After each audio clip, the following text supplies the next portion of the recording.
शुक्लाम्बरधरम् विष्णुम् शशिवर्णम् चतुर्भुजम् प्रसन्नवदनम् ध्यायेत् सर्वविघ्नोपशान्तये व्यासम् वसिष्ठनप्तारम् शक्तेः पौत्रमकल्मषम् पराशरात्मजम् वन्दे शुकतातम् तपोनिधिम् व्यासाय विष्णुरूपाय व्यासरूपाय विष्णवे नमो वै ब्रह्मनिधये वासिष्ठाय नमो नमः अविकाराय शुद्धाय नित्याय परमात्मने सदैकरूपरूपाय विष्णवे सर्वजिष्णवे यस्य स्मरणमात्रेण जन्म संसारबन्धनात् विमुच्यते नमस्तस्मै विष्णवे प्रभविष्णवे ॐ नमो विष्णवे प्रभविष्णवे श्रीवैशम्पायन उवाच श्रुत्वा धर्मानशेषेण पावनानि च सर्वशः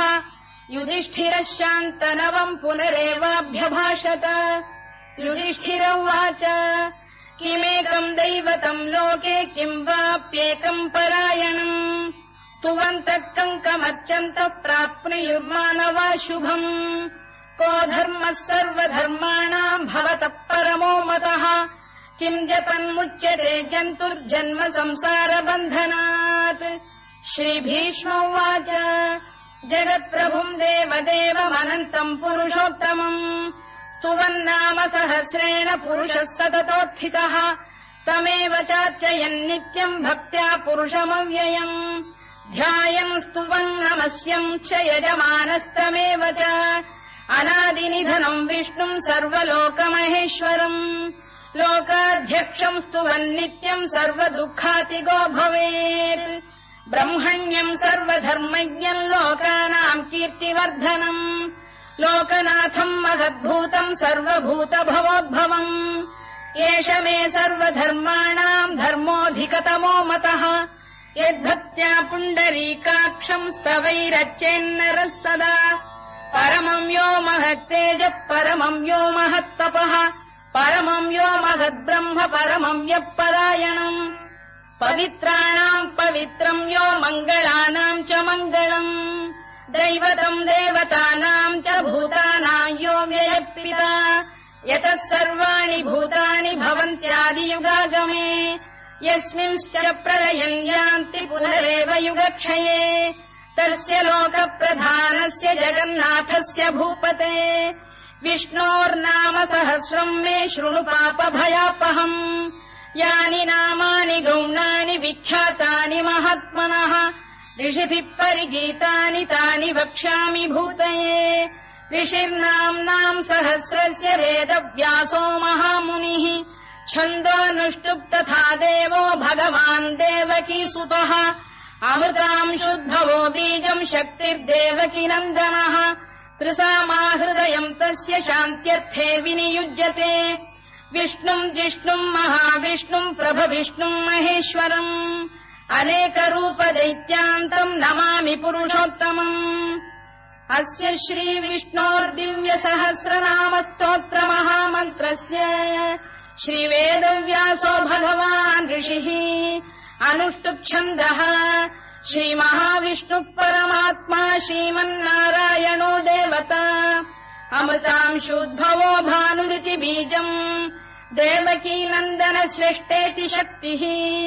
उद्भवः क्षोभणो देव इति परमो मन्त्रः शङ्खबृन्नन्दकी चक्रीति कीलकम् शार्ङ्गधन्वा गदाधर इत्यस्त्रम् रथाङ्गपाणिरक्षोभ्य इति नेत्रम् त्रिसामासामजः सामेति कवचम् आनन्दम् परब्रह्मेति योनिः ऋतुः सुदर्शनकाल इति दिग्बन्धः श्रीविश्वरूप इति ध्यानम् श्रीमहाविष्णुप्रीत्यर्थे सहस्रनाम जपे विनियोगः ध्यानम् क्षीरोदन्वत्प्रदेशे शुचिमणिविलसत्सैकते मौक्तिकानाम् माला क्लुप्तासनस्थस्फटिकमणिनिभैर्मौक्तिकैर्मण्डिताङ्गः शुभ्रैरभ्रैरदभ्रैरुपरि विरचितैर्मुक्तपीयूषवर्षैः आनन्दीन पुनीयादरिनलिन गदा शङ्खपाणिर्मुकुन्दः भूः पादौ यस्य नाभिर्विहदसुरनिलश्चन्द्रसूर्यौ च नेत्रे कर्णावाशा शिरोद्यौर्मुखमपि दहनो यस्य वास्तेयमब्धिः अन्तस्थम् यस्य विश्वम् सुरनरखगो भोगि गन्धर्व दैत्यैः चित्रम् रम्यते तम् त्रिभुवन वपुषम् विष्णुमीशम् नमामि। ॐ नमो भगवते वासुदेवाय।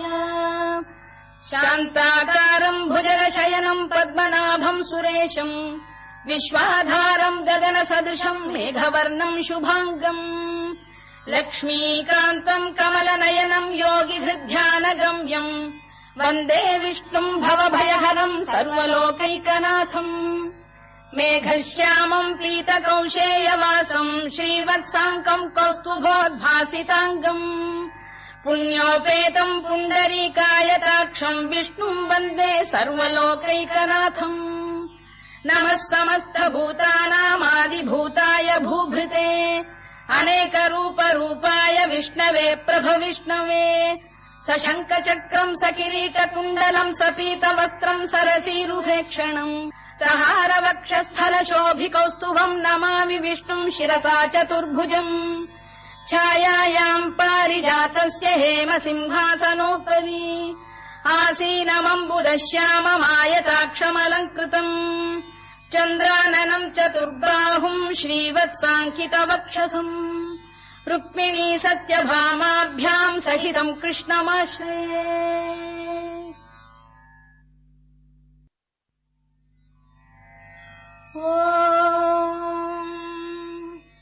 विश्वम् विष्णुर्वषत्कारो भूतभव्य भवत्प्रभुः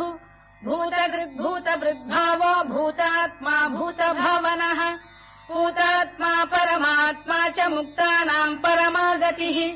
अव्ययः पुरुषः साक्षी क्षेत्रज्ञोऽक्षर एव च योगो योगविदाम् नेता प्रधानपुरुषेश्वरः नारसिंहवपुः श्रीमान् केशवः पुरुषोत्तमः सर्वः शर्वः शिवस्थाणुर्भूतादिर्निधिरव्ययः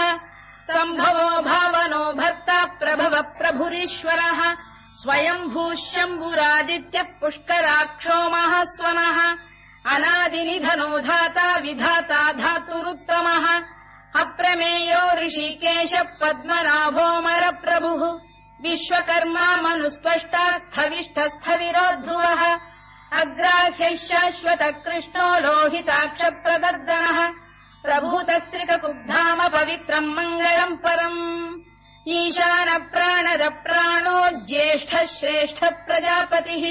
हिरण्यगर्भो भूगर्भो माधवो मधुसूदनः ईश्वरो विक्रमी धन्वी मेधावी विक्रमक्रमः अनुत्तमो दुराधर्ष्य कृतज्ञकृतिरात्मवान् सुरेशः शरणम् शर्म विश्वरेता प्रजाभवः अधः संवत्सरो व्यालप्रत्ययः सर्वदर्शनः अजः सर्वेश्वरः सिद्धः सिद्धिः सर्वादिरच्युतः वृषाकपिरमेयात्मा सर्वयोगविनिसृतः वसुर्वसुमनः सत्यः समात्मा संमितः समः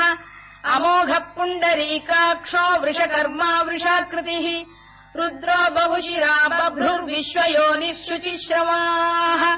अमृतः शाश्वतस्थाणुर्वरारोहो महातपाः सर्वगः सर्वविद्भानुर्विश्वक्सेनो जनार्दनः वेदो वेदविदव्यङ्गो वेदाङ्गो वेदवित्कविः लोकाध्यक्षः सुराध्यक्षो धर्माध्यक्षकृताकृतः चतुरात्मा चतुर्व्यूहश्चतुर्दंष्टश्चतुर्भुजः भ्राजिष्णुर्भोजनम् भोक्ता सहिष्णुर्जगदादिजः अनघो विजयो जेता विश्वयोनिः पुनर्वसुः उपेन्द्रो वामनः प्रांशुरमोघः शुचिरूर्जितः अतीन्द्रः सङ्ग्रहः सर्गो धृतात्मा नियमो यमः वेद्यो वैद्यः सदा योगी वीरः माधवो मधुः अतीन्द्रियो महामायो महोत्साहो महाबलः महाबुद्धिर्महावीर्यो महाशक्तिर्महाद्युतिः अनिर्देश्य वपुः श्रीमान् अमे आत्मा महादृधृत् महेश्वासो महीभर्ता श्रीनिवासः सताङ्गतिः अनिरुद्धः सुरानन्दो गोविन्दो गोविदाम्पतिः मरीचिर्दमनो हंसः सुपर्णो भुजगोत्तमः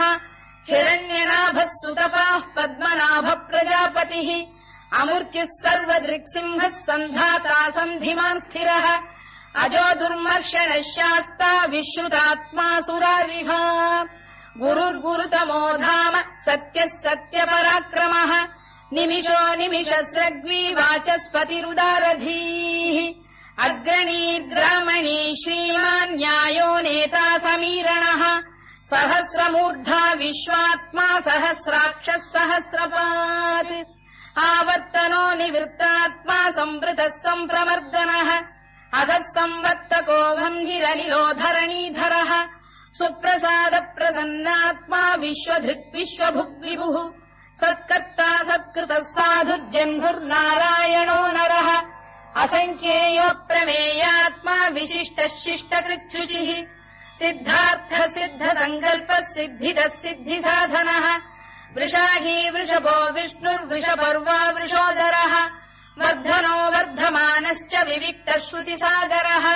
सुभुजो दुर्धरो वाग्मी महेन्द्रो वसुदो वसुः नैकरूपो बृहद्रूपः शिपिविष्टप्रकाशनः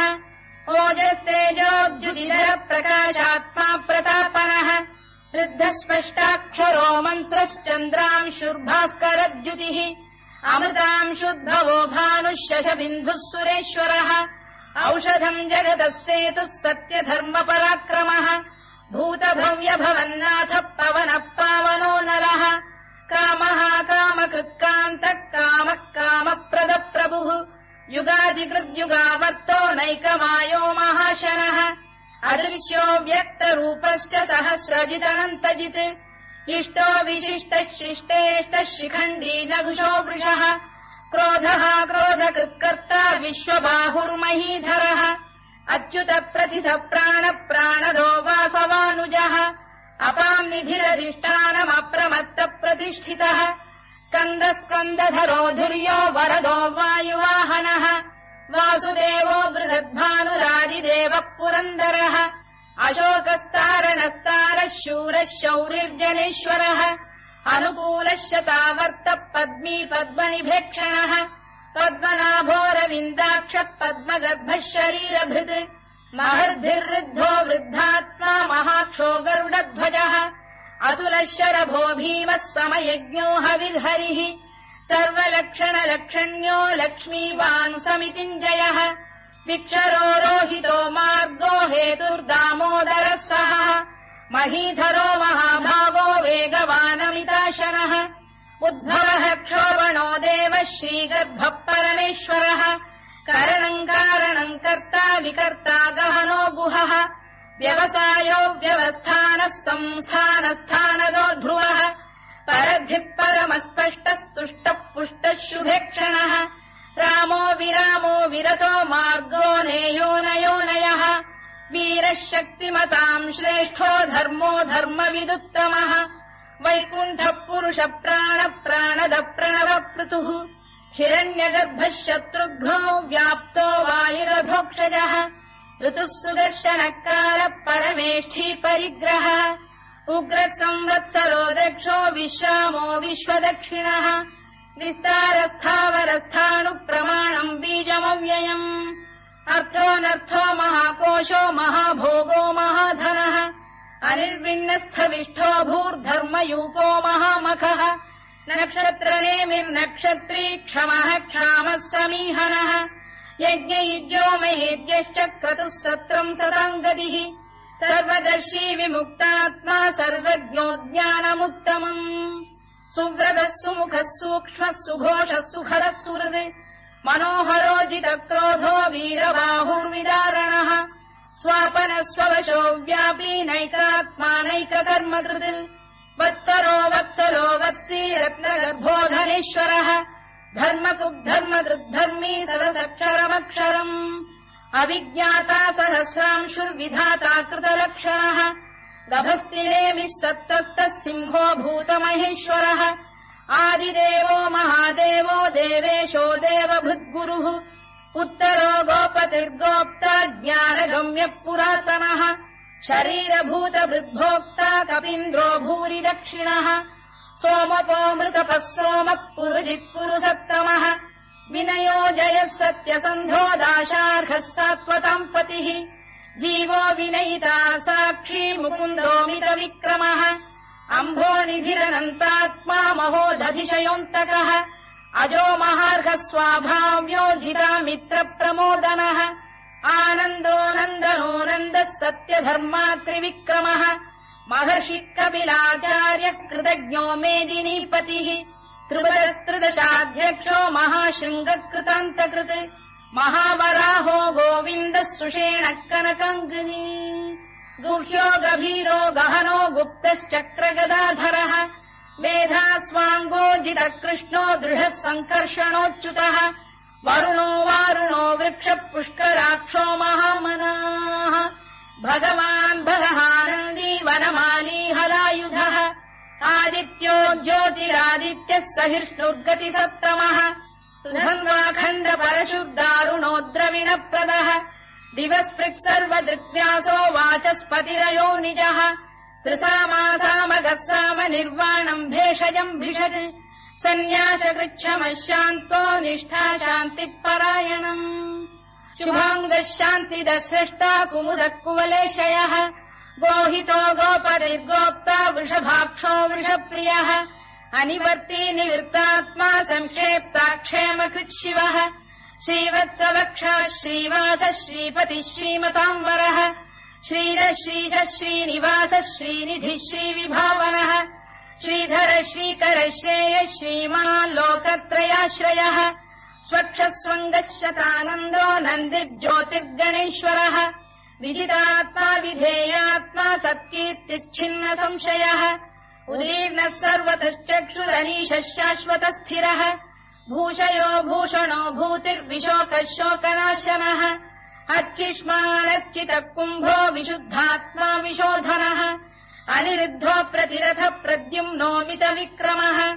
कालनेमिनिः वीरः शौरिः शूरजनेश्वरः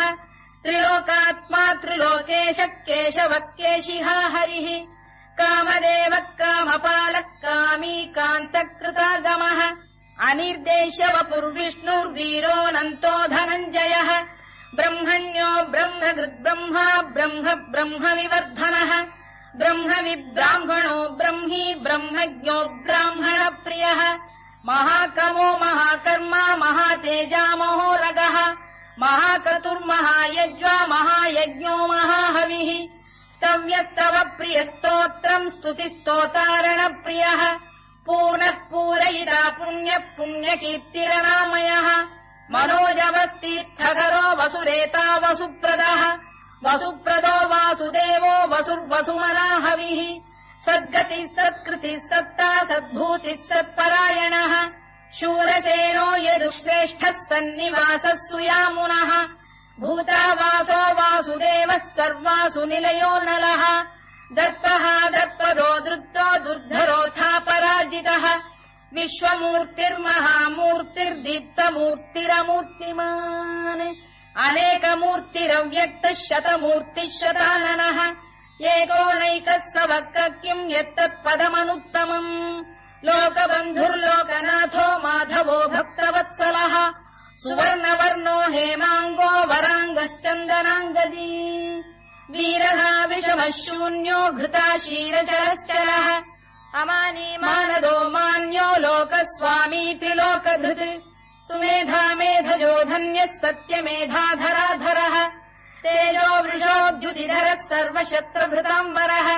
प्रग्रहो निग्रहो व्यग्रो नैकशृङ्गो गदाग्रजः चतुर्मूर्तिश्चतुर्बाहुश्चतुर्व्यूहश्चतुर्गतिः चतुरात्मा चतुर्भावश्चतुर्वेदविदेकपात्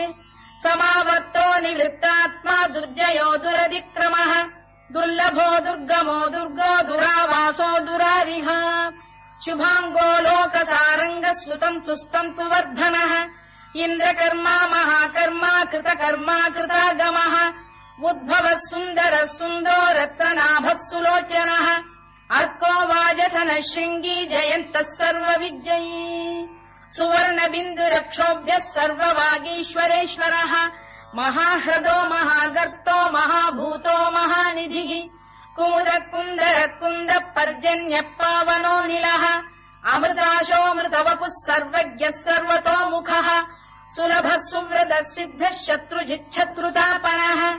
न्यग्रोधोदुम्बरोश्चतश्चाणूरान्ध्रैषूदनः सहस्रार्चिः सप्तजिह्वः सप्तैधाः सप्तवाहनः अमूर्तिरनघोचिन्त्यो भयगृद्भयनाशनः अणुबृहत्कृशस्थूलो गुणभिर्निर्गुणो महान् अधृतस्वधृतस्वास्य प्राग्वंशो वंशवर्धनः धारभृत्कथितो योगी योगीशः सर्वकामदः आश्रमश्रमणः क्षामः सुपर्णो वायुवाहनः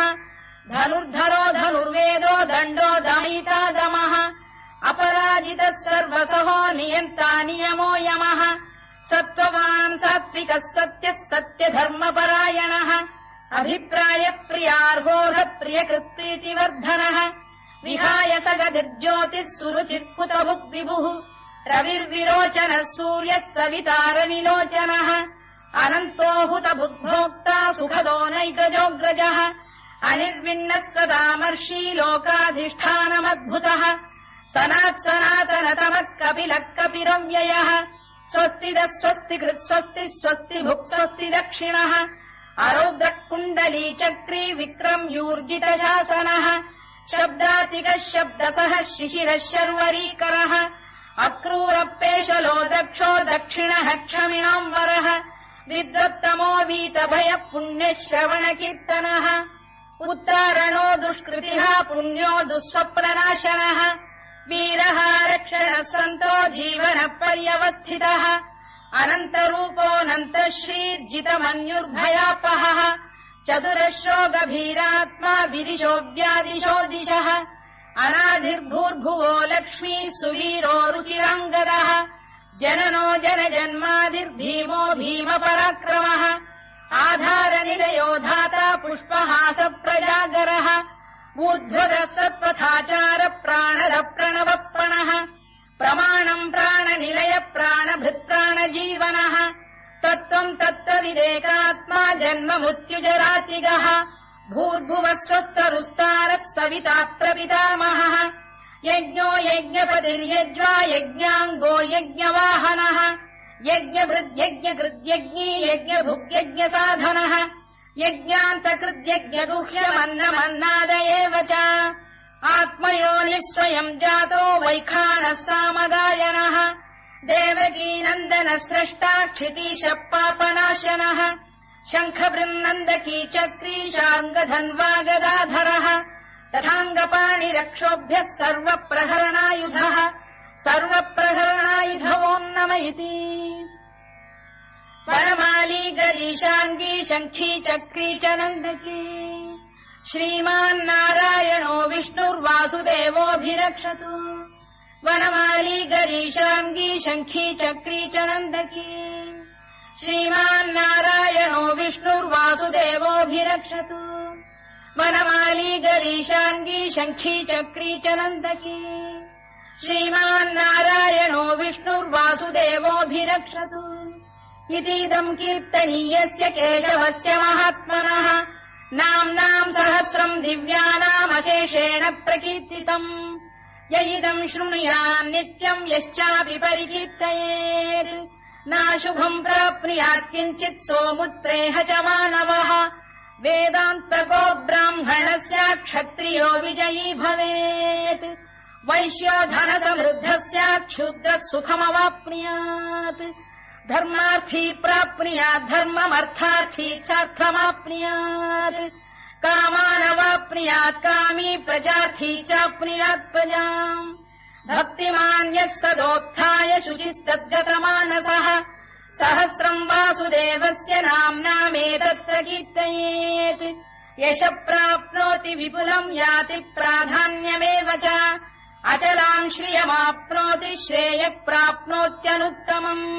न भयम् क्वचिदाप्नोति वीर्यम् तेजश्च विन्दति भवत्यरोगोद्युतिमान् बलरूपगुणान्वितः रोगार्तो मुच्यते रोगात् बद्धो मुच्येत बन्धनात्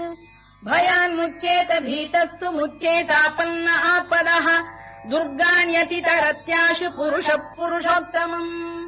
सुवन्नाम सहस्रेण नित्यम् भक्तिसमन्वितः वासुदेवाश्रयो मर्त्यो वासुदेवपरायणः सर्वपापविशुद्धात्मा याति ब्रह्म सनातनम् न वासुदेव भक्तानामशुभम् विद्यते क्वचित्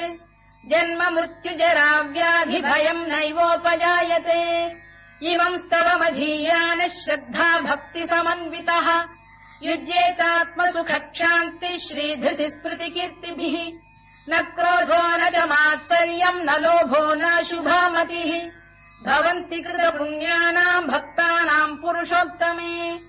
द्यौः स चन्द्रार्कनक्षत्राखम् दिशो भूर्महो दधिः वासुदेवस्य वीर्येण विधृतानि महात्मनः ससुरासुरगन्धर्वम् स यक्षोरगराक्षसम् जगत्वशे वर्ततेदम् कृष्णस्य सचराचरम् इन्द्रियाणि मनो बुद्धिः सत्त्वम् तेजो बलम् धृतिः वासुदेवात्मकान्याहुः क्षेत्रम् क्षेत्रज्ञ एव च सर्वागमानामाचार प्रथमम् परिकल्पते आचार प्रभवो धर्मो धर्मस्य प्रभुरच्युतः ऋषयः पितरो देवा महाभूतानि धातवः जङ्गमाजङ्गमम् चेदम् जगन्नारायणोद्भवम् योगो ज्ञानम् तथा साङ्ख्यम् विद्या शिल्पादिकर्म च वेदाः शास्त्राणि विज्ञानमेतत् सर्वम् जनार्दनात् एको विष्णुर्महद्भूतम् पृथग्भूतान्यनेकशः त्रीन् लोकान् व्याप्य भूतात्मा भुङ्क्ते विश्वभुवव्ययः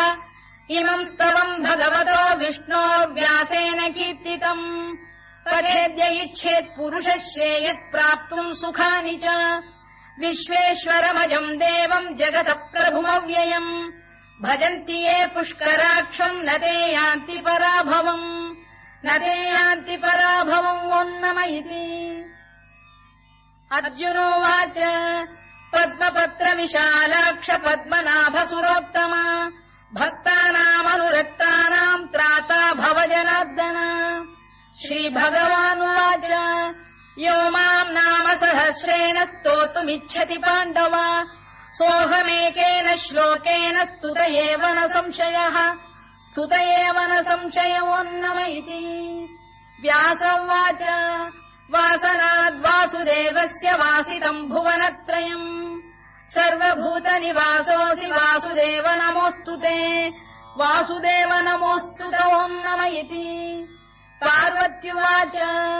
केनोपायेन लघुना विष्णोर्नाम सहस्रकम् पठ्यते पण्डितैर्नित्यम् श्रोतुमिच्छाम्यहम् प्रभो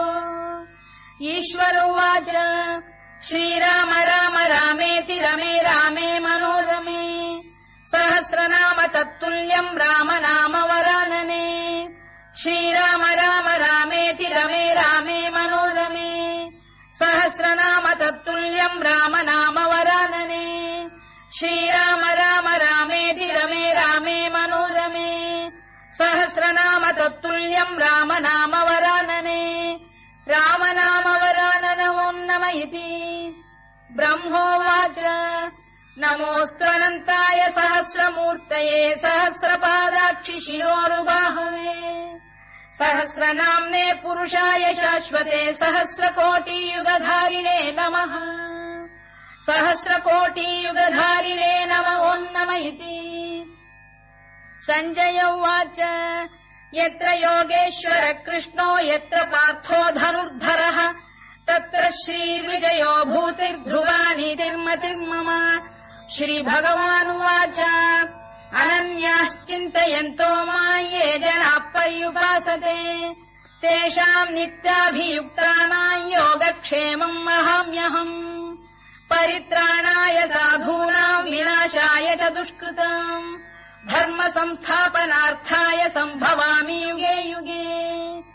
आर्ता विषण्णाः शिथिलाश्च भीता घोरेषु च व्याधिषु वर्तमानाः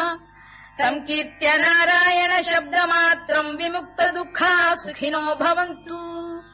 कायेन वाचा मनसेन्द्रियैर्वा बुद्ध्यात्मना वा प्रकृते स्वभावात् करोमि यद्यत् सकलम् परस्मै नारायणायेति समर्पयामि।